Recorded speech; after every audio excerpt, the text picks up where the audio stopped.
मेरे साथ जो मेहमान है परिचय आपसे करा दूं उससे पहले एक बड़ी खबर आपको बता देती हूं कि हल्द्वानी हिंसा पर सीएम धामी सख्त हो गए। दंगाइयों से नुकसान की वसूली होगी, ये कहा है सीएम पुष्कर धामी ने। उन्होंने कहा दंगाइयों से सख्ती से निपटेंगे, यानी जिन्होंने नुकसान किया, जिन्होंने आगजनी की, जिन्होंने वहां पर हिंसा फैलाई, वही जवाब देंगे और वही भरपाई भी करेंगे। और आज महाभारत इसी पर कर रही हूं। ये सिर्फ उत्तराखंड की बात नहीं है, ये बिहार, ये उत्तर प्रदेश, ये महाराष्ट्र, ये हर राज्य का सवाल है, ये देश का सवाल है। अतिक्रमण हटाने की कार्रवाई पर क्या इस तरह की हिंसा होना जायज है? ये हिंसा, इस पर कार्रवाई क्या होनी चाहिए? ये मैं पूरे देश के लिए आज सवाल कर रही हूं, सिर्फ उत्तराखंड के लिए नहीं। बिपिन कंथोला बीजेपी के प्रवक्ता सीधे उत्तराखंड से हमारे साथ देहरादून से जुड़ रहे हैं। Former DGP UP Bikram Singh ji हमारे साथ जुड़ रहे हैं। हमारे साथ विनोद बंसल जी जुड़ रहे हैं, वीएचपी के प्रवक्ता हैं। हमारे साथ प्रेम कुमार जी वरिष्ठ पत्रकार स्टूडियो में, अतिकुर रहमान साहब मुस्लिम स्कॉलर हैं और राजनीतिक विश्लेषक मुमताज आलम रिजवी साहब हमारे साथ जुड़ रहे हैं। बहुत बहुत स्वागत आप सभी का। मैं सीधे सीधे सवाल पूछ रही हूं। मैं पहले आपके पास आ रही हूं। अतिकुर रहमान साहब, मुझे यह बता दीजिए, उत्तराखंड में वहां पर यूसीसी लागू होने के समय की जहरीली तकरीरें क्या थी? लागू कर देंगे तो अंजाम आप जाने, जिम्मेदारी हमारी नहीं है, अपनी ये हमारे खिलाफ जंग है। इस तरह की तकरीरों के बीच क्या ये हिंसा हैरान करती है? अतिकुर रहमान साहब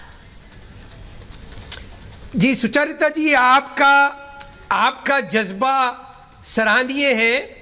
आपने जितने जोर शोर से आज डिमांड किया है कि भाई ये क्या हो रहा है, क्यों हो रहा है, कैसे हो रहा है, इसीलिए आपका जज्बा उभर के आ रहा है, क्योंकि सामने आपके तस्वीरों में मुसलमान नजर आ रहे हैं। मैं क्या पूछ सकता हूं आपकी इजाजत से?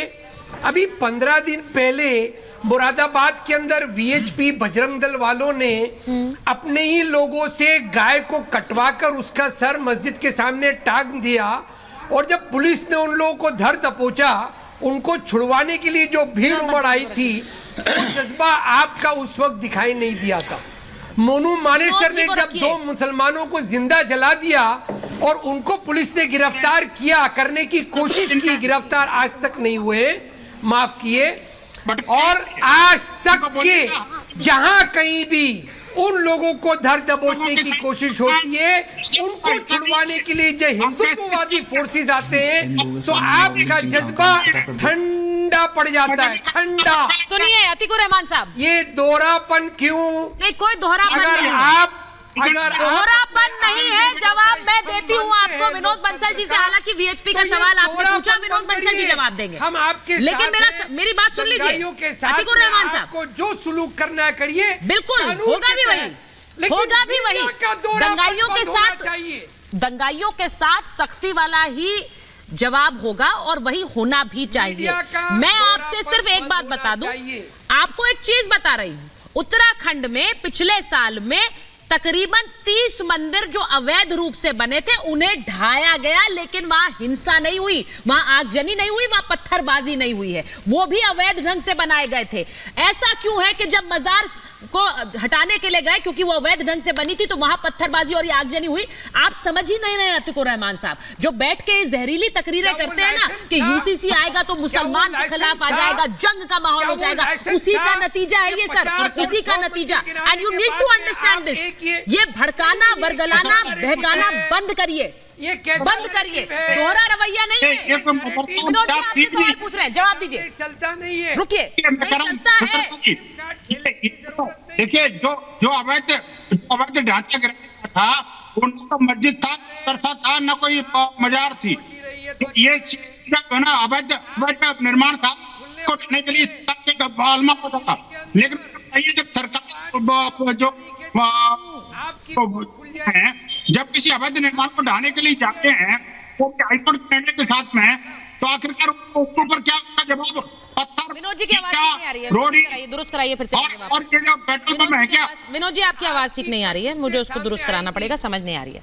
मैं वापस आऊंगी एक बार, मुझे सिर्फ ये डीजीपी सर के पास जाना है। डीजीपी सर को स्क्रीन पर लीजिए।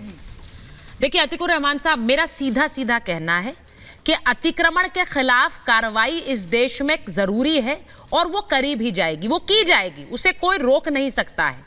डीजीपी सर को सिंगल विंडो में लीजिए। मैं डीजीपी सर आपसे पूछ रही हूं, क्या दंगाइयों के साथ किस तरह का सुलूक होना चाहिए? हमें यहां पर यह तस्वीर याद रखनी चाहिए कि वहां जो पुलिस वाले गए थे सिक्योरिटी कवर देने, उन्हें घेर कर घर में छुपना पड़ा, उन्हें घेर लिया, वहां पर आग लगा दी कि ये लोगों को जला दिया जाए। और पुलिस ऑन रिकॉर्ड क्या कह रही है? स्ट्रक्चर को बचाना मकसद नहीं था, वहां पर पुलिस वालों पर हमला मकसद था। DGP sir. सुचरिता जी ध्यान से सुने, ये देवभूमि है और मैं एसएसपी नैनीताल 3.5 साल रहा हूं, मुझे चप्पे चप्पे की जानकारी है। और बनभूलपुरे की भी, जहां की ये घटना है, बहुत ही शांतिपूर्ण जगह रही है। और ये जो घटनाक्रम हुआ है, सोची समझी सुनियोजित तरीके से पुलिस और प्रशासन पर आक्रमण, पेट्रोल बम कैसे बनता है, इसके इंग्रेडिएंट्स कहां से आते हैं, क्योंकि पैनल वाला बता दे तो मैं मान जाऊंगा, वो एक टेक्निकल चीज है। क्योंकि पेट्रोल बम, मोलोटोव कॉकटेल तैयार करना, वंदना सिंह डीएम ने कहा कि 6 दिन पहले छत पर एक भी पत्थर नहीं था और एकदम से छतों पर पत्थरों का अपार लग गया और वो पत्थर इस्तेमाल किए गए पुलिस के खिलाफ। बीन करके पुलिस और महिला पुलिसकर्मियों को टारगेट करके के ऊपर आक्रमण किया गया, उनको जलाने की कोशिश की गई। ये अगर सुनियोजित नहीं है तो और क्या है? और पुलिस को मैं चाहता हूं, न केवल रासुका बल्कि जहां आवश्यक हो यूएपीए के अंतर्गत, और जो इन्होंने सोशल मीडिया पर बदमाशी करने की कोशिश की है, सुचरिता, बिना दंड के राज्याधिकार नहीं चलता है। और इसके लिए जरूरी है कि UAPA, NSA sub clause 1, public order, इसके अलावा जो पब्लिक प्रॉपर्टी डिस्ट्रक्शन एक्ट है उसके अंदर जो संपत्ति डिस्ट्रॉय की है उसकी भरपाई, ये आपने जो समझ रखा है कि ये पुलिसकर्मी और महिला पुलिसकर्मी चीन और पाकिस्तान से आए हैं, ये हमारे बच्चे हैं, भाई बहन हैं, और इनके एक एक कतरे खून का बराबरी का हिसाब दिया जाएगा। दंगाई को किसी गलत फहमी मत रखो। और जैसे सिगरेट का पट बुझाया जाता है सुचरिता जी, वैसे ही इस तरह के दंगाइयों को मटिया मेट किया जाएगा, जो मैंने जिंदगी में किया है। और मेरा आह्वान होगा, दंगाई को उनकी बिलों तक घेर करके दौड़ा करके दस्तयाब कीजिए और ऐसी कार्रवाई कीजिए जैसा कि डिप्टी सीएम फरमान ने कहा, 3 याद रखेंगे। आपने मजाक बना रखा है कानून व्यवस्था का, कोर्ट ऑर्डर ले जाके उसकी कंप्लायंस कर रहे हैं। आप कह रहे हैं कोर्ट ऑर्डर जो है सिर्फ एक पर्टिकुलर कम्युनिटी को आ रहा है। आप कोई शिकायत तो कोर्ट जाइए, कोर्ट आप जाएंगे नहीं, आप अपनी विद्युता यहाँ काटते हैं आकर के और अनर्गल कर देते हैं। इस देश में अतिक्रमण हटाने के खिलाफ एक ड्राइव चलाई जाती है, ये कोई नई बात नहीं है। और जैसा मैंने कहा प्रेम कुमार जी, ये पहली बार तो नहीं है। इसी उत्तराखंड में, इसी देवभूमि में, अगर विनोद जी का ऑडियो ठीक हो गया है तो मुझे बताइए, इसी देवभूमि में प्रेम कुमार जी, यहाँ पर जब मंदिरों पर भी अतिक्रमण हटाने जो अवैध रूप से बने थे उन्हें हटाया गया है। ये हिंदू मुस्लिम का मामला क्यों हो जाता है? यहां मजार पर जाकर क्योंकि यहां भड़काया जा रहा है।